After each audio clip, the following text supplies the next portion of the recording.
persist, into adulthood. And so, extroversion, introversion, these types of things.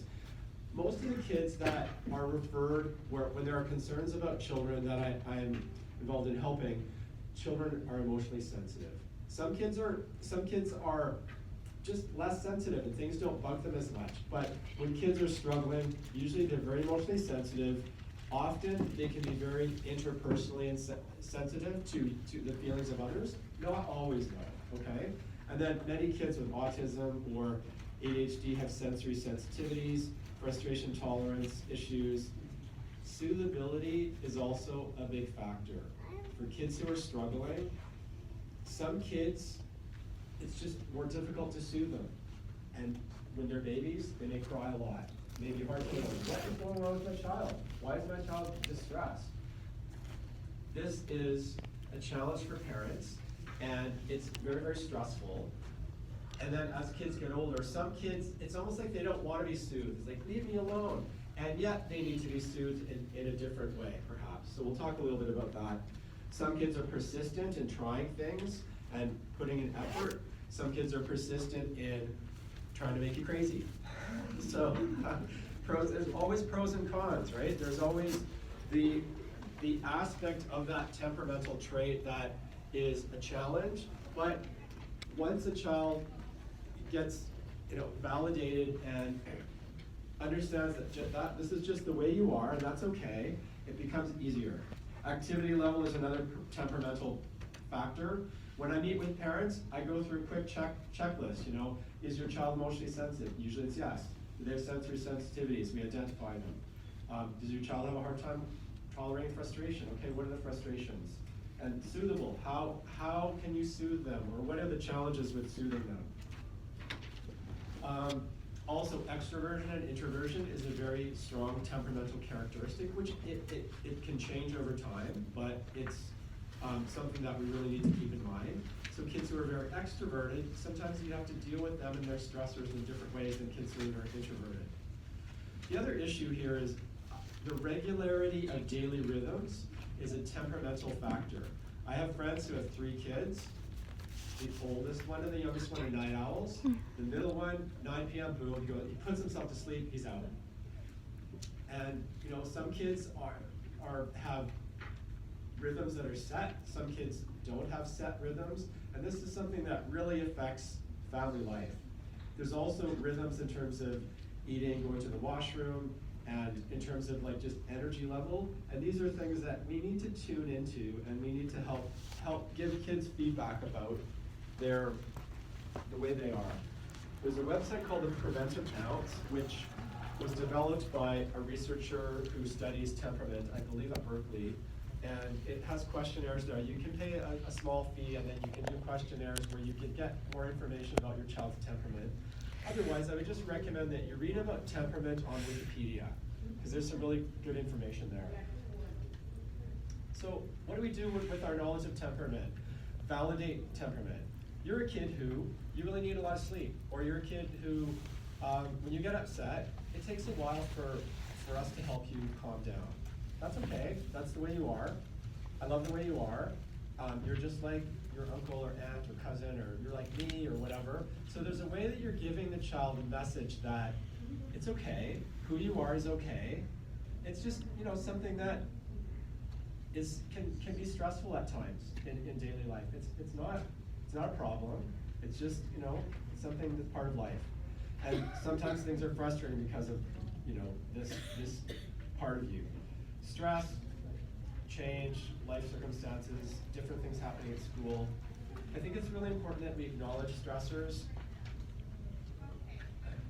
I've worked with a mother and son. The son's 10. There are 3 boys. He's the oldest. Wonderful, wonderful mom. Involved dad. The boy, his best friend moved away, and the boy became pretty depressed. And this was such a big change because the boy's very introverted.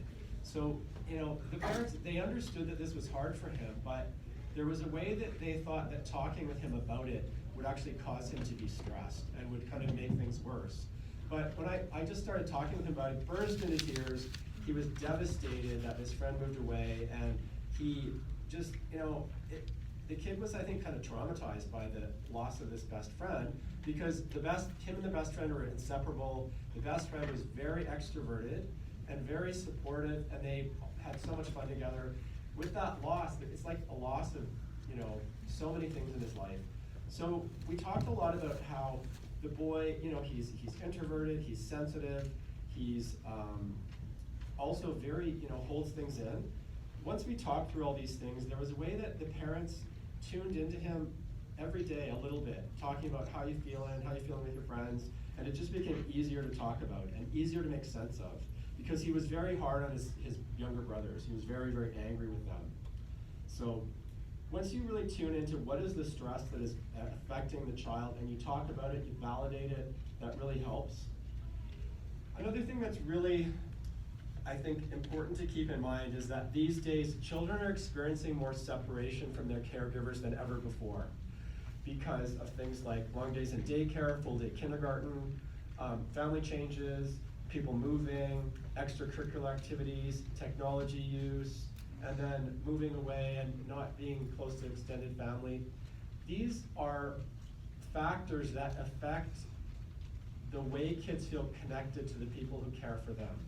These are things that we have to deal with, and we have to acknowledge. We have to talk with kids and say, I know it's hard for you being away from me during the day, but when I see you, it's, I'm gonna give you a big hug, and we're gonna have something fun, do something fun. So there's a way that we actually need to, I think, talk with kids about how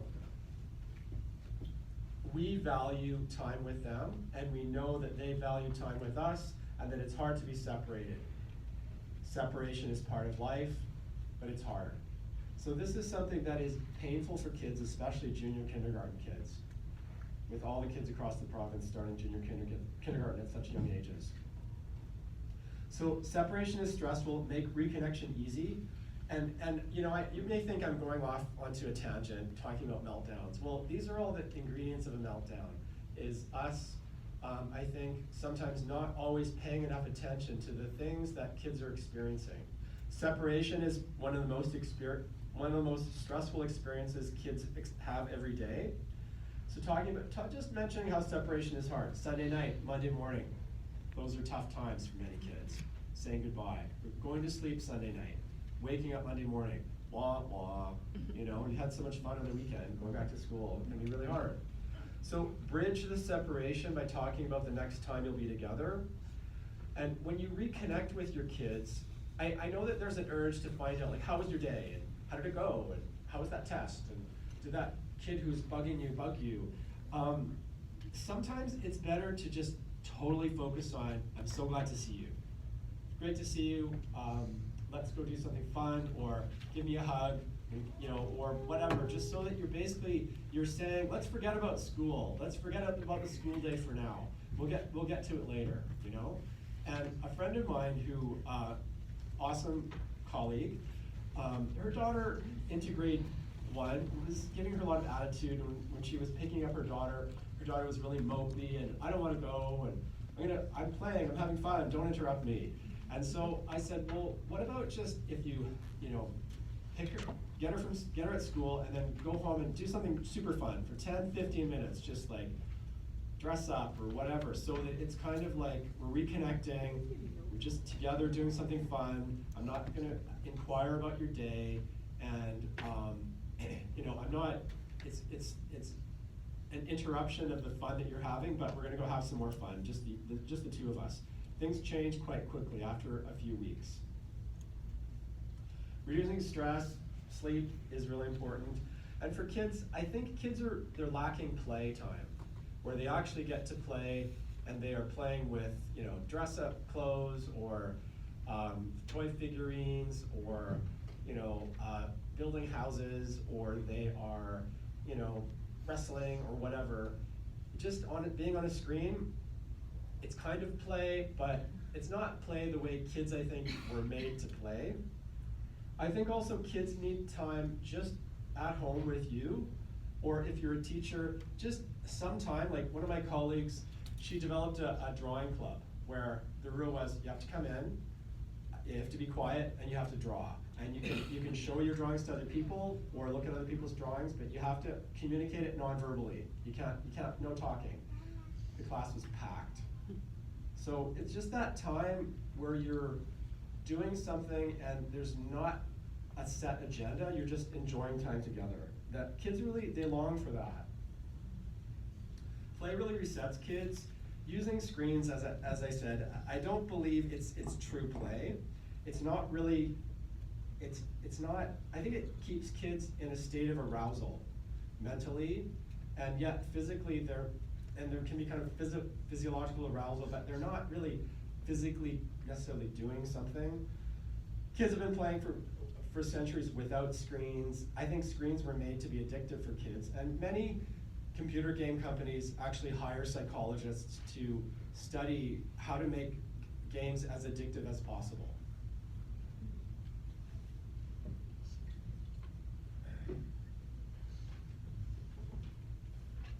So imaginative play, dressing up, puppets. My niece, I have two nieces, and one, when she was 5, I just got her a tickle trunk. Like I got a suitcase, threw some dress-up clothes in there. She played with it every day for about 2 or 3 years, and until things were just worn out. So kids, I think we need to get back to allowing kids to be creative. Sensory play where it's connected play, where it's, hide and seek or physical, wrestling type of things. Some kid, but it has to really be tuned into what the child wants. Some kids thrive on really boisterous physical play. Some kids don't want that. They want more imaginative play. So it's important to set up, space at home or in the yard or in the community to let kids play. Reducing stress, talking in a relaxed way about stress, not asking too much. I think that we sometimes think that we can ask kids a whole bunch of questions and they're gonna answer us like, this is what's stressing me, or this is what's bugging me, or this is what my problem is. Often kids are just stressed, they're tired, they're cranky, and sometimes it can be better to just keep it simple. You've had a hard day or week, let's do something fun. And there's a way that like interrogation with kids does not work because it causes them stress and it keeps them at a thinking level. Whereas if you're just spending time with them and maybe asking the odd question of, oh, I can see you've had a bad day, or you seem really sad today, or whatever, then often kids will just kind of spill the details.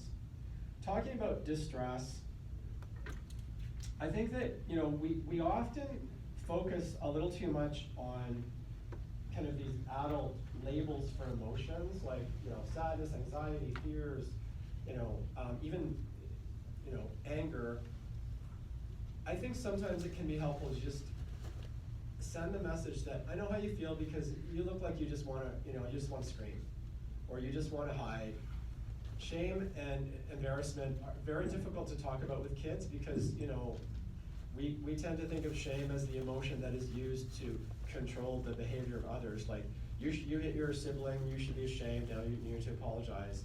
Yes, they do feel that, but I think that to actually just say, you're really, when you hit me yesterday, it wasn't a good situation, and it doesn't feel good to hit someone that you love. It doesn't feel good.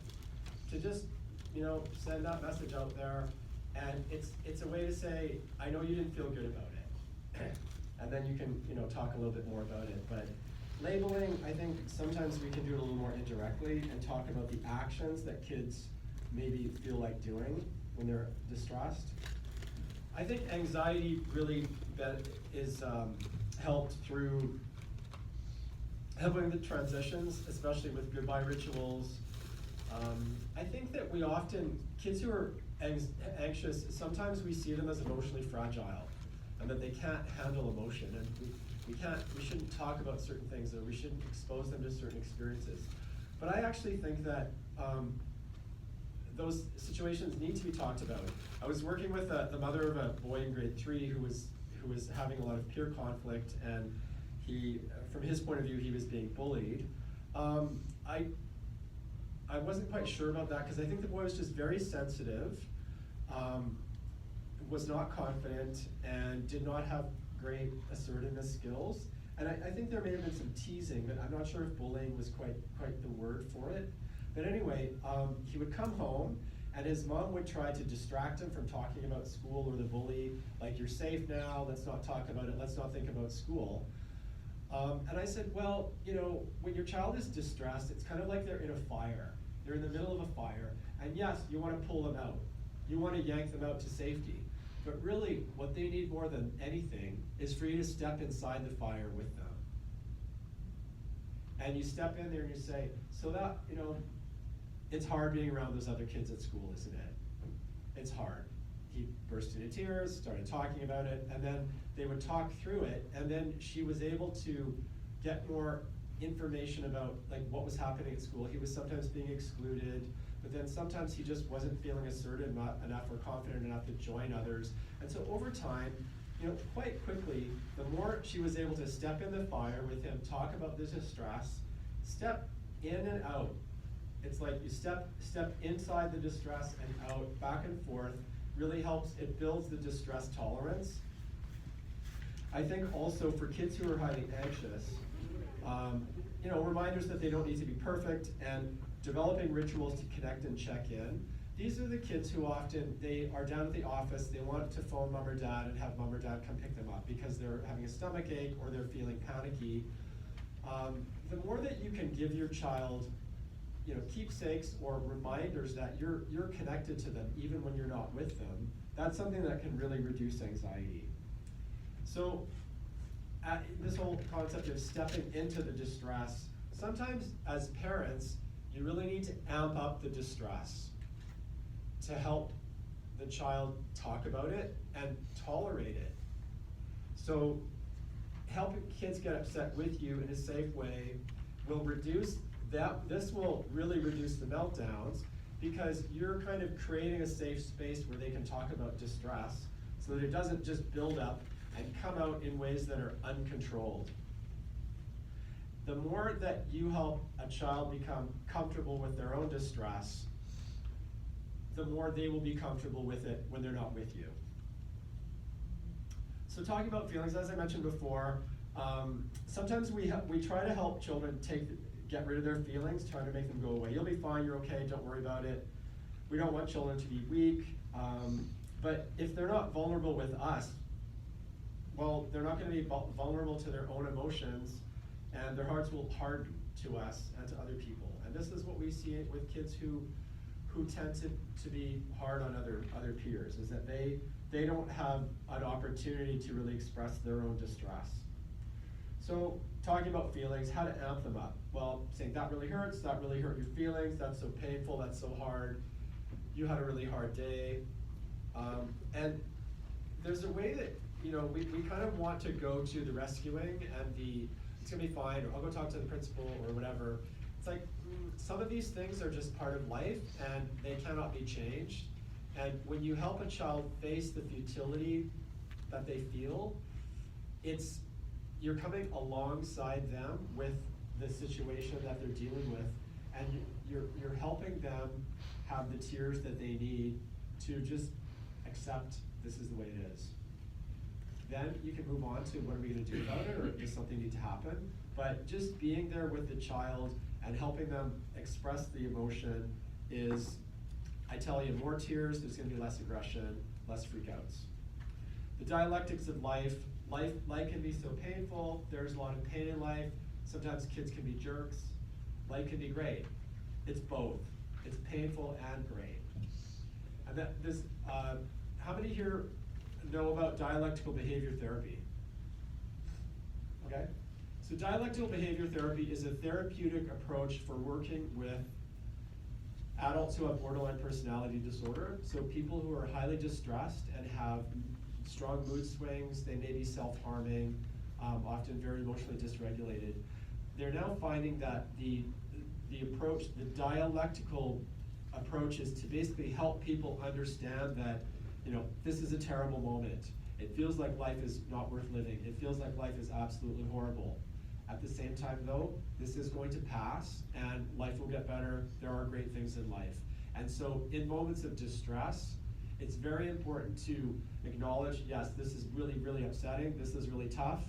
It's going to pass, and we're gonna have a good dinner tonight, or we're gonna go for a walk, and you're gonna feel better later, but now it's really, really bad, isn't it?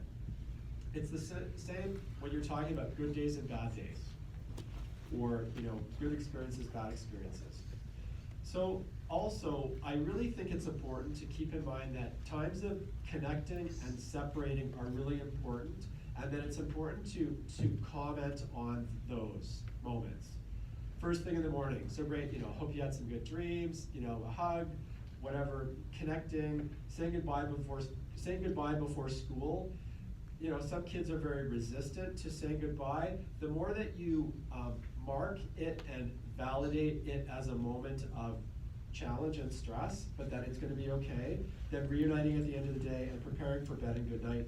I think that kids who have emotional dysregulation for various reasons, they need support with these rhythms during the day to kind of feel grounded and feel like it's okay to really feel sad Monday morning, to say goodbye to mom or dad, right? Meltdown triggers: being asked to do something they don't want to do, being asked to stop doing something they want to do, leave the house at bedtime. I think it's okay to just say, I know you really don't like it, you don't like that time. It's a tough time. Or just to acknowledge what is tough for them. I know you really hate it when I say no, but I have to say no because we can't afford that candy or whatever. You're in the car, you're ready to go to the grocery store, we're gonna go in there, we have to buy some things, and we might be in the checkout, and you might wanna get some candy, and I'm probably gonna say no. You're gonna be disappointed, and you might be angry too. So talking about these things, it's giving the child a narrative to kind of help them get ready for what's gonna happen and for the disappointment that they might have to experience and tolerate. So psychologist Gordon Neufeld, who's from Vancouver, has some great ideas, some of which I'm sharing here. He has the idea of collecting before you direct. So collect before you direct, instead of just saying dinner time, drop your toys, or homework time, stop playing, pardon me, or just yelling from the kitchen, we're leaving or we're eating in 5 minutes. Go to your child and sit with them and spend a few minutes with them, tune into what they're doing, tune into the fun that they're having. Just, maybe it's 2 minutes, 3 minutes. Spend a few minutes with them, ask them about what they're doing, show interest, and then just say, we're gonna have to leave, or we're gonna have to eat in 5 minutes. I know you don't wanna stop, but we'll be back to this tomorrow, or later when we can do this again. He also emphasizes the need to share eye contact, a smile, and a nod, because then what you're saying is, this is happening right now, right? We're not gonna talk, it's basically sending the message, we're not gonna argue, it's all good. I'm your parent, I love you, I'm here with you, and this is what we have to deal with right now. A friend of mine who has 2 teenage sons would not relinquish their iPads Sunday night. So she would be grabbing them and wrestling with them. And so I said, try this collecting ritual where you just drop everything that you're doing and your own agenda, go to them, sit with them, hang out. Hey, where are you at with your game? What are you guys doing? Just sharing with them, show me what you're doing, where are you at? And it's kind of like you're joining with them, and then they're gonna hear what you have to say. And you are more important than that iPad. So she said, okay, well, Sunday night, we have to pack it in. I wish we could stay up late, like we did last night. And you guys have had a good weekend, right? We did this and we did that, and now it's Sunday night, right? But okay, it's gonna be okay. We got this is the usual thing, Sunday night. So she said, miraculously, they just handed over the iPads. And it's like they were, she got them ready to hear what she had to say, and she got them ready to go along with what she said we had to do. And there's a way that kids, the more that you tune into them and let them know that, yeah, I know you want to keep playing, and you don't want to be interrupted, and you're having fun with it, but we're gonna have to pack it in, right? Gotta get ready for bed, gotta get ready for school tomorrow.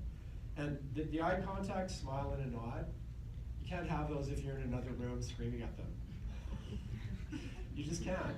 So when you go to them, and there's something I think sociobiological about that eye contact, the smile and the nod. You're sending a message to them, and what are they going to do? They're gonna do the same thing. It's a mirror neuron kind of activity.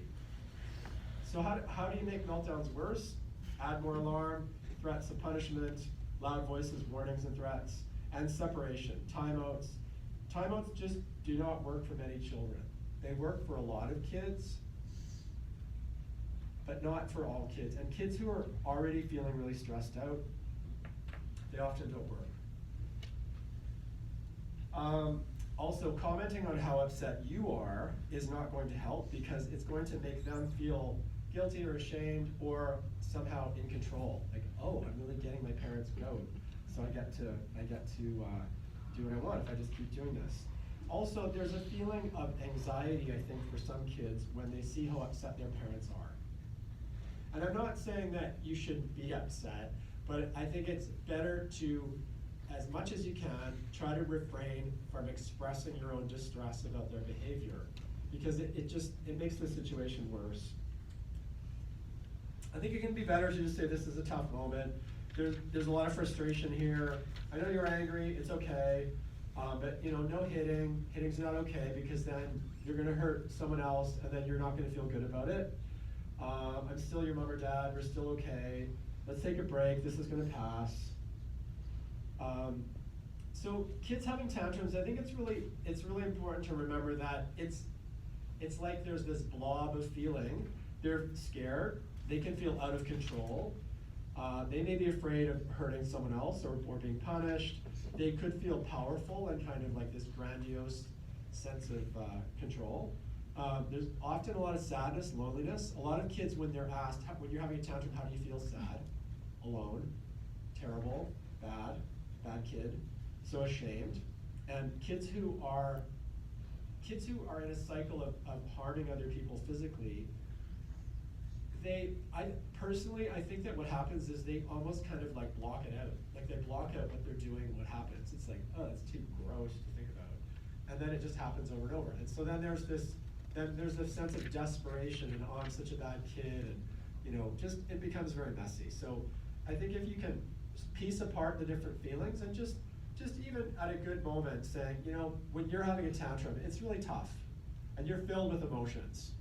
It's scary, you're angry, you're not feeling good about yourself, and you're feeling kind of like just blue and lonely, right? It's feeling like gross. So I think it's also important to keep in mind that through emotional development and maturity, what happens is mixed feelings.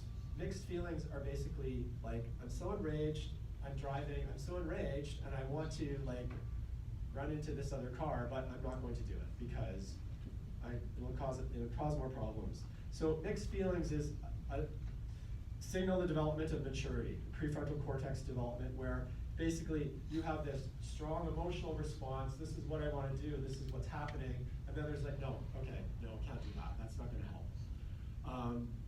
Gordon Neufeld uses the concept when he talks with kids. You have a lot of hugs for your sibling, but you also have hits for them too when you're angry. So there's a way that it's kind of like validating that kids, yes, they love their sibling, and sometimes they want to hug them, and then sometimes they are angry and they want to hit them. Being able to see both sides indicates development of restraint. Gordon Neufeld, whose books and web resources I'll be discussing a little later, he gives this beautiful example of one of his sons was in grade 1. Hi, I remember did you attend last year? Yeah, okay, good to see you again. So he gives this beautiful example of his son who's in grade 1 had training wheels on his bike. And the boy said, okay, I want the training wheels gone. And he said, no, I think you just fell a little while ago. I think we need to keep him on for a couple more days. The boy basically turned red in the face and he went like this. And he was gonna punch his dad. And then he burst into tears. And Gordon Neufeld said, what happened? What happened inside of you? He said, I was so angry, I wanted to hurt you, but I love you and I don't want to hurt you. This is such a powerful example of a child showing restraint and having a strong emotional reaction, but then balancing it out with the love that he has for his father. This is pivotal in a child's life. And the more that we can help kids with making sense of their feelings and letting them know we know what their feelings are okay, the easier it gets for them to stop themselves from hitting other people or doing something else that might be harmful to themselves or others. So how do you get to mixed feelings? So starting with lots of emotional validation, being 100% on their side, and when they're ready, presenting the other side, which is, this is how other people saw it, these are other feelings that I think are part of the situation, giving advice, guiding behavior, or rule reminders. You can't go there until they feel that you understand how they feel. So one of his colleagues wrote a book called Rest, Play, Grow, which I'm also going to flog. She gives a really beautiful example in her book about how when she was a child, there were moments she really hated her sister. One day at dinner, she threw food in her sister's face, and she went running up to her room, and she knew she was in trouble, and she was really scared. So she was just in her room, and then her dad came into the room, and she thought, oh wow, I'm really in for it. And he just sat down and he said, when I was your age, I really didn't like my sister, and I did this thing, and I got in trouble, and so you know what you have to do. And she said, yeah, I have to go apologize. And then they talked about it a little bit more. So just that empathy, and it's not saying it's okay to hit your sister with food. It's not saying, you can do whatever you want. It's saying, I know how you feel. I know why you did that. You know it's wrong. You can't do that. So let's move on. So also, I wouldn't say going all Susie Sunshine and just saying everything's fine, it's gonna be okay, don't worry about it. That's not helpful either, until, after you've dealt with the other stuff. So as I mentioned, alarm, separation, and consequences, taking away privileges, for many kids, it just causes more stress. And it's not that we should let kids do whatever they want, but the more we invest time in helping them understand their own feelings and dealing with their feelings, the more they're gonna talk to us about their feelings instead of freaking out, and the more they're gonna be able to manage their feelings. So for sensitive, reactive kids, strategies that can be, punitive or taking away consequences, they just add more stress. I've worked with numerous families where the parents say, well, we've taken every toy away. You take a video? We've taken everything out of his or her room, and he or she still goes into that room and will try to damage things or damage the wall, break a window or whatever. Well, yeah, because when they're distressed, they need something that is comforting, and being separated from you is not comforting. It's the opposite of comforting. It's very difficult for them. So additional discipline strategies. Dealing with the behavior in the incident. With the behavior in the moment, it should say. Sometimes you have to, right? You have to maybe take them somewhere else or whatever. But the more that you're dealing with incidents outside of the moment, and you're preparing them, and you're debriefing, it's gonna level things out. Engage the attachment instincts. You can never go wrong with reconnecting with your child in an emotional, connected way. It's always going to help. Reminding them of your relationship. I'm your mom. I'm your dad. I love you. I don't want you to be upset, but I have to say no because we can't afford that candy, or it's just we're going to eat soon or whatever. Also, I think communicating not just verbally, but non-verbally. Your tone of voice, being close to them, in a way that's comfortable with them, sharing a smile, sharing a nod. A few other thoughts here. I think it's always important to remember that kids have pride. Kids have dignity. We need to preserve that, and I think that you know, one of my colleagues, Elizabeth, who was over here, was just talking about, you were talking about, that was a great example of your son who was engaging in a behavior at school that people were not understanding, and then you found out more about what his reasons for doing that were, and they were completely helpful and positive. And you know, we need to try to understand kids and assume that they are trying their best. And I know that you guys are trying your best too, right? So it's, you know, think about that you're trying your best, your child is trying their best too. Expecting but not demanding good things. And you know, knowing when you need help and when you need to discuss strategies with other people is really important. And bridge whatever is dividing you and your child. Like, okay, let's take a break and then we'll talk in a couple minutes. Okay, I'm gonna go get a drink of water. Why don't you go, you know, have a shower, I don't know, whatever, do something calming.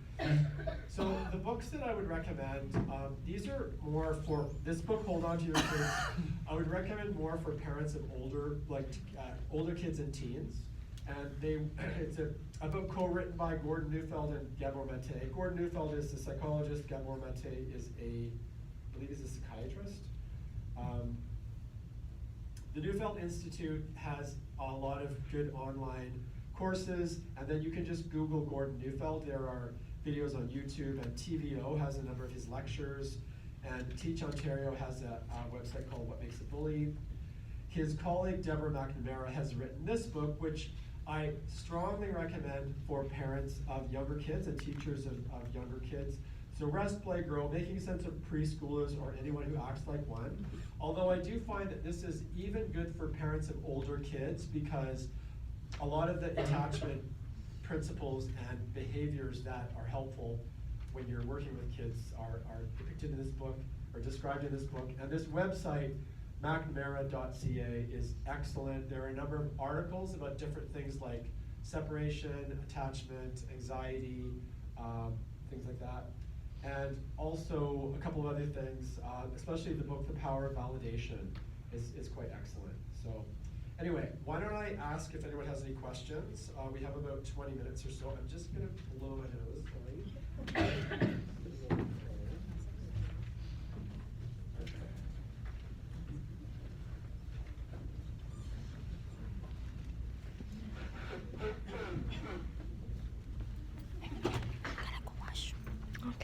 Okay.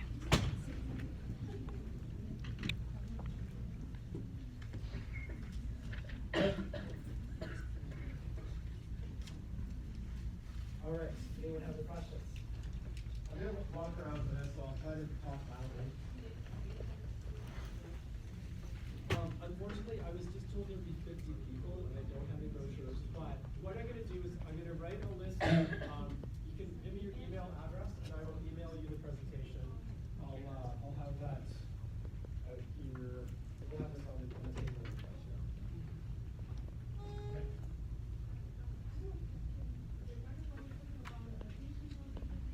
Yeah.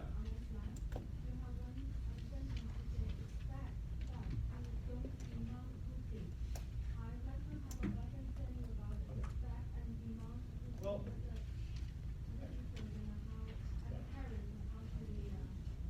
okay, so how should you expect but not demand? Yeah. Well, it's kind of like, it's like saying, apologize to your sister right now is demanding, but expecting it is saying, you know, it's gonna be important, your sister is gonna need an apology. So that's expecting it, not demanding it. Demanding is saying, you have to do this right now.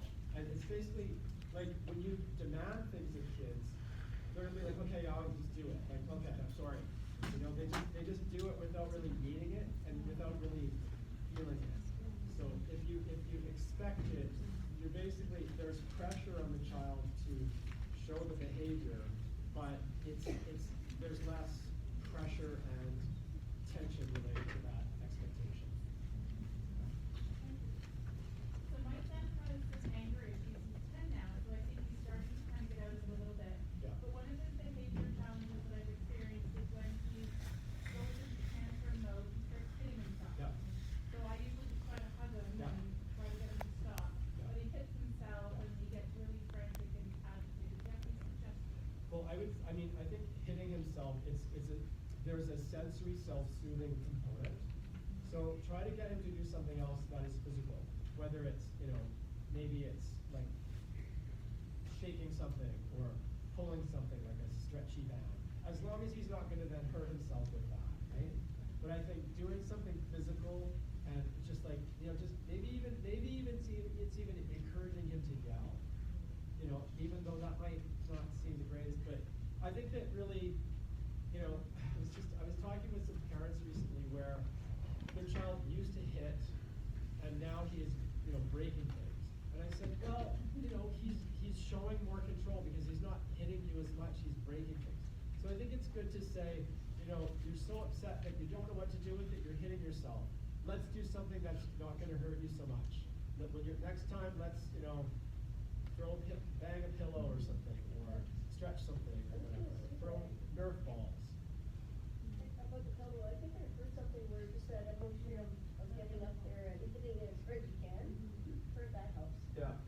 Another thing to consider is that sometimes, I know that in the adult work with people with borderline personality disorder who are highly distressed, especially if they are like very, very upset and thinking of self-harming. One thing that they're now suggesting is that people take like a freezer pack and put it on the neck or on the face. And it actually, what it does is it gives a lot of sensory input and it's soothing. Although you don't want to have a child using a freezer pack on their face to the point where they like